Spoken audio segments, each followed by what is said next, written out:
Cerita Udin, asli bikin penasaran. Sebelum ke cerita, jangan lupa subscribe, WA dan share.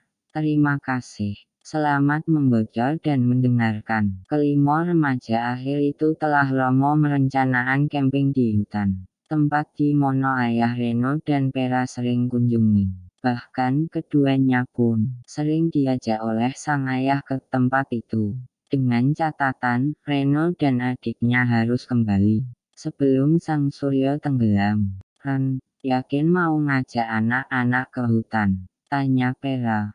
Winot, lagi pula tempat itu kan asri. Anak-anak pasti senang, balas Reno pada adiknya. Tapi kan, Ren, seketika Vera menjeda perkataannya. Sudahlah, lupakan. Balas Reno sambil mengacak-ngacak rambut Vera. Ah, hentikan, bentak Vera yang parasnya hitam manis. Setelah membawa beberapa barang yang diperlukan, keduanya pun pergi menggunakan mobil keluarganya untuk menjemput Lisa kekasih Reno. Juga sahabatnya, Diki dan Aldi. Tak lupa, Vera membawa serta banyak camilan dan air mineral dalam kemasan.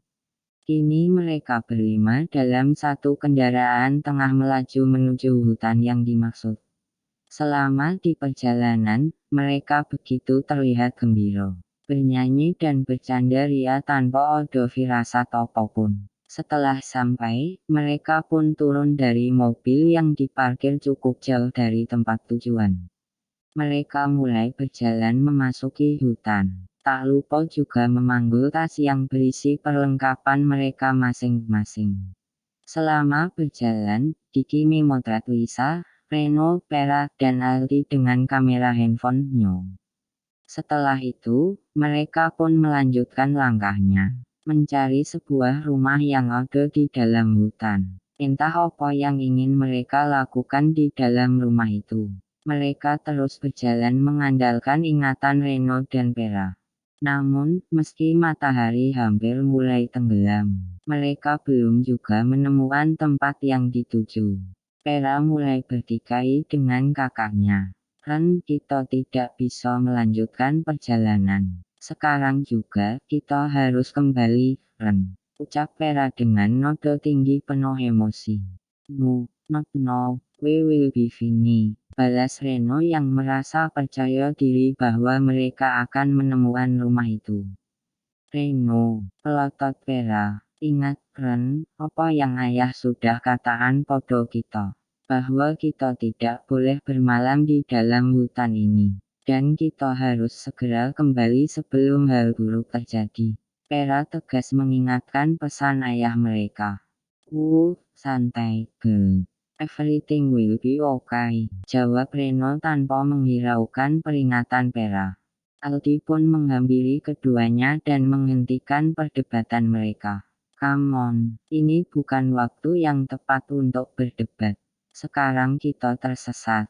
Yang perlu kita lakukan adalah mencari jalan, agar kita bisa keluar dari hutan ini sebelum hal buruk menimpa kita. Pungkas Aldi saat melerai perdebatan Reno dan Vera. Keduanya pun berhenti berdebat dan semua terduduk dengan pikiran masing-masing. Beberapa saat kemudian Aldi yang tampak gusar, pamit untuk buang air kecil. Namun ketika Aldi sedang melaksanakan hajatnya di bawah pohon besar, dia melihat sebuah tas. Setelah memeriksa isinya, ternyata ada senter dan benda lainnya. Aldi membawanya dan memperlihatkan pada teman-temannya. Guys, gue nemuin tas. Gue pikir seseorang telah masuk ke dalam hutan ini. Celetuk Aldi sembari mengedarkan pandangan ke semua arah yang mulai tampak mencekam. Ren, bisik Vera, seolah-olah memberi kode pada kakaknya. Lalu, Reno pun mengajak semuanya untuk segera pergi dari hutan. Sementara itu, hari sudah mulai gelap, dan mereka pun sudah tampak kelelahan. Sudah lama mereka berjalan, tetapi tak kunjung menemukan jalan keluar. Hingga tiba-tiba, Lisa histeris setelah melihat sesuatu yang mengerikan pada ujung jejak bercak di tanah berumput yang dia ikuti. Tepat di balik pohon besar tergeletak sesosok mayat. Dengan perut menganga tanpa terlihat odo isinya. Organ dalam jasad itu, seolah-olah sengaja dikuras hingga melompong. Reno langsung menghampiri kekasihnya, lantas memeluk erat tubuh Lisa. Aku takut, Ren. Isak Lisa dalam dekapan Reno. Namun tiba-tiba. Set, odo aku di sini. Aku akan melindungimu, Liz. Reno mencoba menenangkan Lisa, lalu memapahnya dan mereka pun kembali berjalan. Teriakan 5 remaja berusia tak lebih dari 21 tahun itu sontak menggema saat sesosok makhluk mengerikan baru saja melintas dan hampir menyerang mereka. Kepanikan pun terjadi.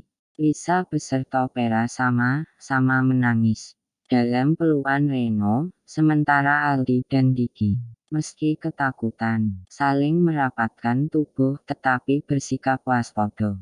Makhluk apa itu? Tanya Diki panik, entah podo siapa.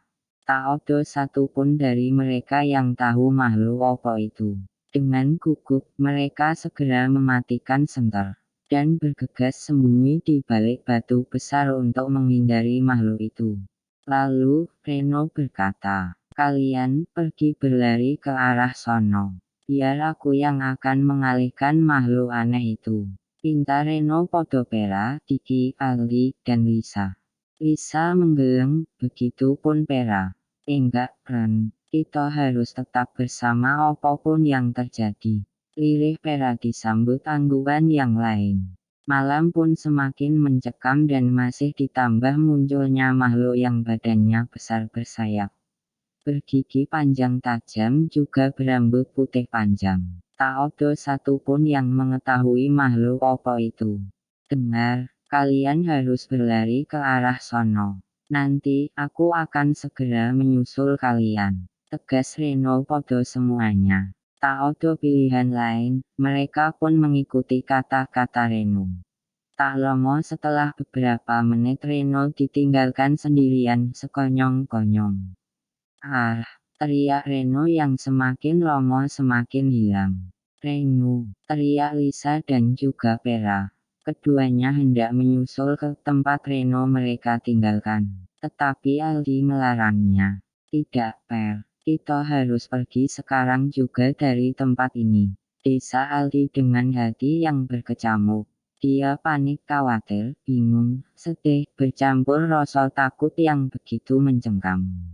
Aldi pun yakin, yang lain merasakan hal sama seperti dirinya. Dengan deretan air mata, keempat remaja itu pun terus berlari hingga mereka melihat sebuah rumah. Di dalam hutan yang mungkin mereka cari sejak pagi. Dengan keras pintu rumah digedor oleh mereka. "Halo, help!" Teriakan Vera terdengar oleh kedua orang yang ada di dalam rumah.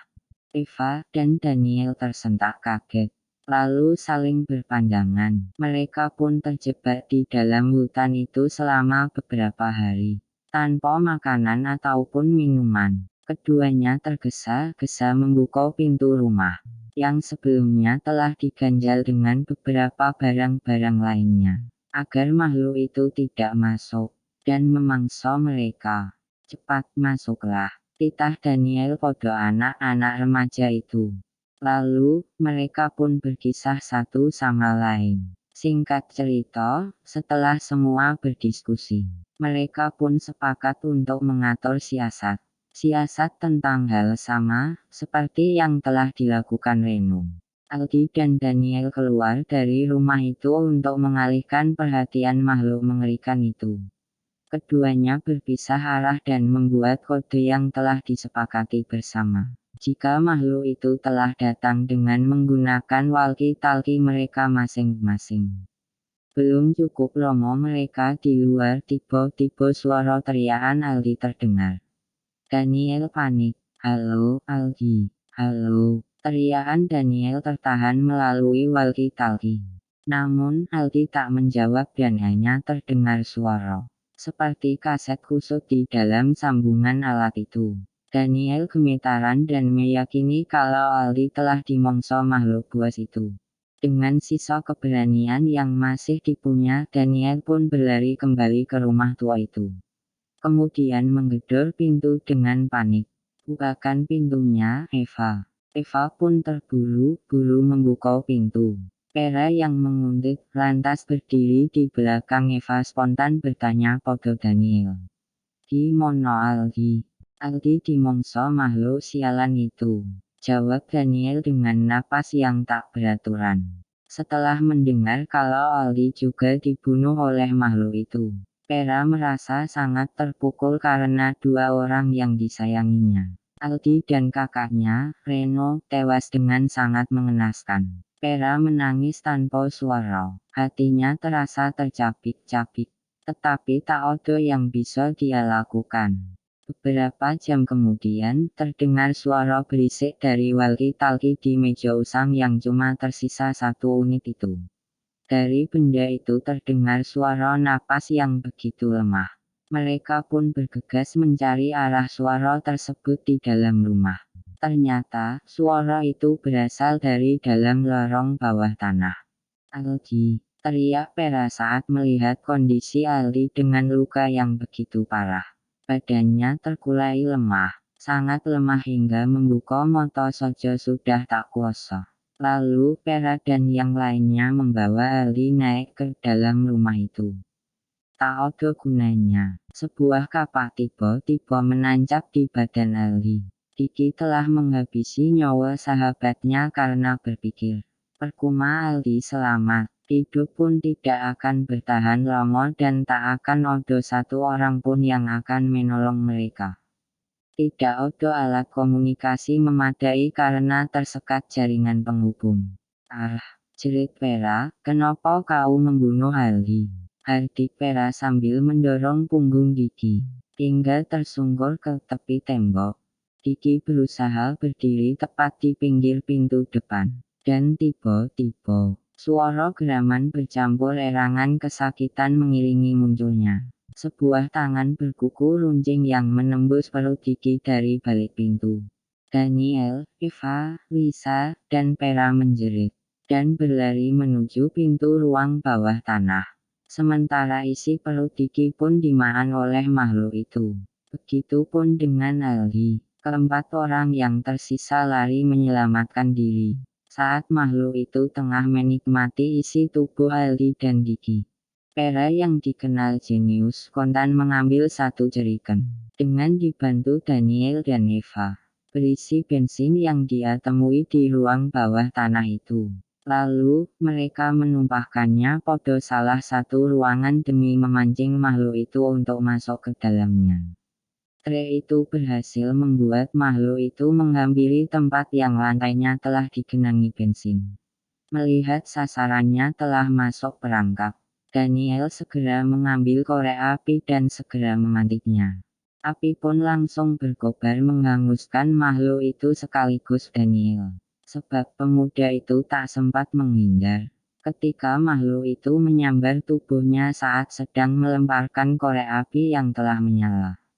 Melihat itu, Vera, Lisa, dan Eva pun segera berlari untuk mencari jalan keluar dari hutan. Namun, Eva yang berlari paling belakang, tiba-tiba terjerembab. "Eva!" teriak Lisa histeris saat menoleh ke belakang, setelah mendengar suara teriakan Eva. Namun, Vera terus menarik tangan Lisa. "Lisa, Lisa, dengar.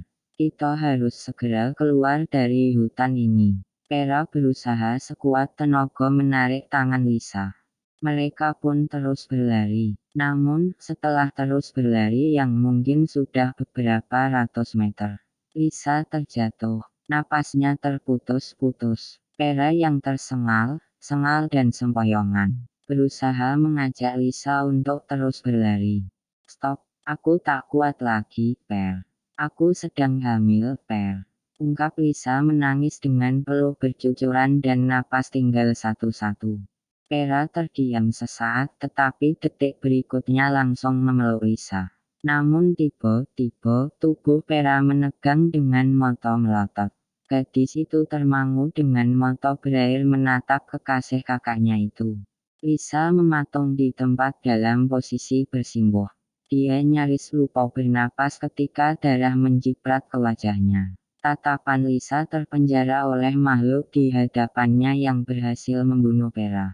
Hati-hati, Lisa merangkak mundur tanpa berani mengeluarkan suara dari mulutnya. Seolah-olah memberi kesempatan Lisa untuk melarikan diri. Vera masih sempat mengantisipasi dengan cara mengepit tangan monster itu agar tak bisa mengejar Lisa. Seperti kesetanan, Lisa berlari kencang dan lupa akan kondisinya yang tengah hamil. Dia juga masih sempat meraup lumpur untuk dibalurkan pada seluruh tubuhnya yang terkena cipratan darah Vera. Akhirnya, Lisa berhasil kembali ke tempat mobil mereka diparkir. Gadis itu langsung masuk ke dalam kendaraan. Namun, makhluk itu ternyata sanggup menyusulnya. Panik, Lisa merogoh saku samping celana denimnya mencari sesuatu. Monster yang tampak sangat marah itu mengguncang-guncangkan mobil dari sisi kiri. Lisa menjerit-jerit ketakutan dan akhirnya memutuskan keluar dari mobil. Seperti sedang main kucing-kucingan, Lisa dan pemburunya melangkah perlahan mengitari mobil Reno. Gadis itu tersengal sambil masih merogoh seluruh saku celananya. Setelah menemukan yang dicari, dia berlari sekuatnya mengelilingi mobil menuju pintu sisi kanan, lalu kembali masuk ke dalam kendaraan. Dengan gemetaran dan tergesa-gesa, Lisa menyalakan mesin, menginjak pedal gas kuat-kuat hingga mobil melompat lalu menabrak makhluk buas itu. Hingga terpental beberapa meter diiringi makian dan jutaan sumpah serapah. Lisa lalu sedikit mengundurkan mobil seperti tengah mengambil ancang-ancang. Tanpa menunggu monster itu berdiri tegak lagi, dia segera tancap gas hingga mesin meraung keras. Lisa yang tak ubahnya seperti banteng tengah mengamuk itu melindas si monster hingga diulang beberapa kali sampai dia yakin makhluk tersebut sudah tak bisa bangun lagi. Mampus kau, jeritnya kalap melihat pembunuh teman-temannya itu bersimbah cairan hijau menjijikan. Setelah mengatur napas, Lisa langsung meninggalkan tempat itu. Dari balik pohon dan temaram cahaya bulan, muncul dua makhluk buas lain berukuran lebih kecil datang, menghampiri tubuh monster besar yang tak lagi bergerak itu. Keduanya melompat-lompat, menggeram, dan melolong, seolah-olah menangisi monster besar itu. Selesai. Terima kasih dan mohon maaf apabila ada kesamaan nama, tempat, jabatan dan sebagainya. Terima kasih juga untuk kawan semua yang berkenan baca ataupun mendengar cerita Udin. Sampai jumpa di cerita berikutnya yo. Cerita Udin, 11 Maret 2023.